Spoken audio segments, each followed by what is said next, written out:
자, 우리 3월 3일 매일 말씀 묵상입니다. 마태복음 16장 1절로 20절까지.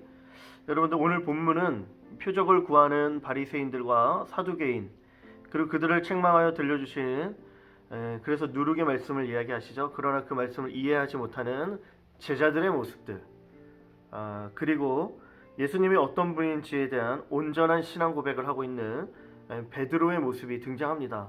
세 그룹이 등장하죠. 첫 번째로 표적을 구하는 바리새인들과 사두개인들입니다.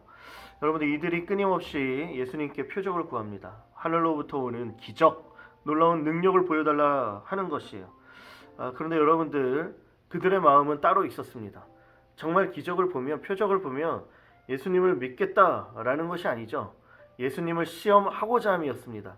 예수님을 책잡고 예수님을 비난하고 예수님을 넘어뜨리고자 함이었다라는 것이죠. 그러한 일에 이 둘이 하나가 됩니다.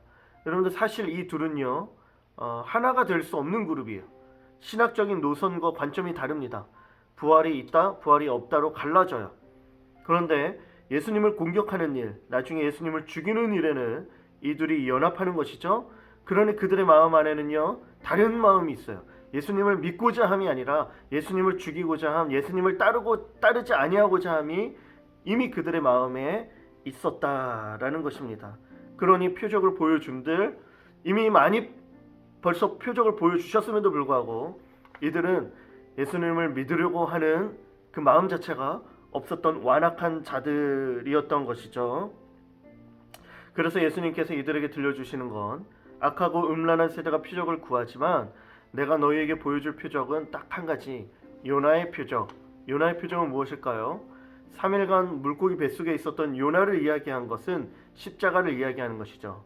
십자가의 표적 외에 없다 라는 걸 말씀해 주시는 겁니다. 여러분들 우리는 이 바리새인들의 이 신앙을 조심해야 합니다. 우리가 신앙생활을 하면서 어떤 대단한 기적과 능력과 권능을 우리가 구하고 그것에 주목하는 신앙인은 아닌지를 살펴야 하는 것이죠. 대단하고 화려해 보일 수는 있으나 그것을 본들 예수님을 믿는 것이 아니라 진짜 우리가 예수님을 믿고 따를 수 있는 우리에게 주신 표적은 무엇이냐면 딱 한 가지, 십자가라는 겁니다. 십자가를 보고 믿고 예수님을 따르는 우리가 되기를 바랍니다. 두 번째로 제자들의 무지함이죠. 바리새인들과 사두개인들을 책망하고자 누룩에 대해 말씀을 들려주십니다. 누룩은 작은 거지만 떡 덩어리를 썩게 만드는 것이죠. 그러니 작은 것이라도 주의해야 했던 것입니다. 바리새인들과 사두개인들의 종교적 위선과 거짓을 책망하며 그들의 것을 조금이라도 본받지 말아야 한다라는 걸 말씀해 주신 거예요. 제자들에게 이야기해 주신 거예요. 근데 제자들이 그걸 깨닫지 못합니다. 떡을 가져오지 아니하여 그것을 말씀하는 것이다 라고 오해하는 것이죠. 이해하지 못한 것입니다.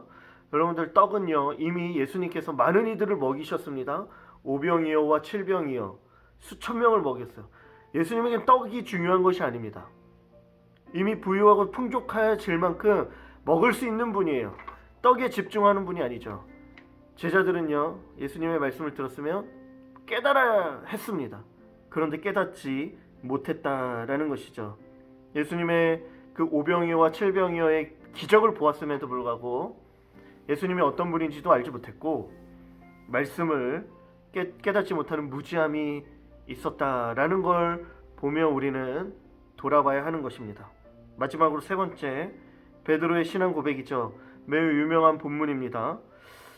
이 신앙 고백은 앞에 나온 바리새인, 사두개인, 제자들의 모습과 비교됩니다. 그의 신앙 고백에 예수님에 대한 온전한 지식이 담겨져 있는 거야. 예수님께서 제자들에게 물어보죠.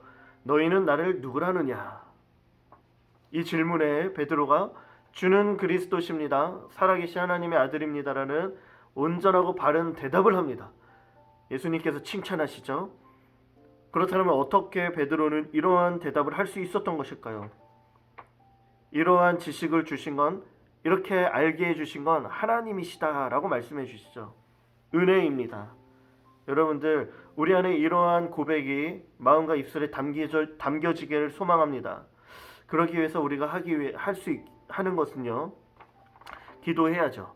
하나님, 예수님에 대한 온전한 지식이 임하게 하여 주옵소서. 그리고 그 지식을 담은 하나님의 말씀을 묵상하고 읽어 나가야 합니다.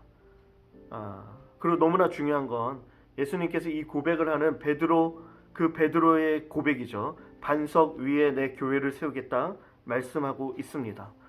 여러분들, 우리는 교회입니다. 그렇기에 우리의 신앙을 돌아볼 때 우리의 마음과 입술에 예수님에 대한 이 온전한 신앙 고백이 있는지 살펴야 하는 것이죠. 베드로처럼 예수님을 나의 구주, 나의 하나님으로 고백할 수 있어야 합니다. 여러분들, 오랜 종교 생활을 했던 바리새인, 사두개인 또는 제자들, 예수님에 대해 온전히 알지 못했습니다. 예수님을 누군지도 몰랐습니다. 그러니 신앙 고백이 나올 수 없는 것이죠. 그러니 우리는요, 더욱 힘써 여호와를 알자, 예수님이 어떤 분인지를 알아야 합니다.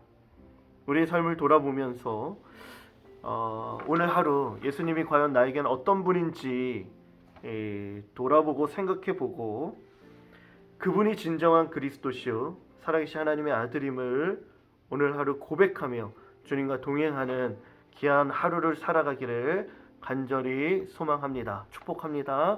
안녕.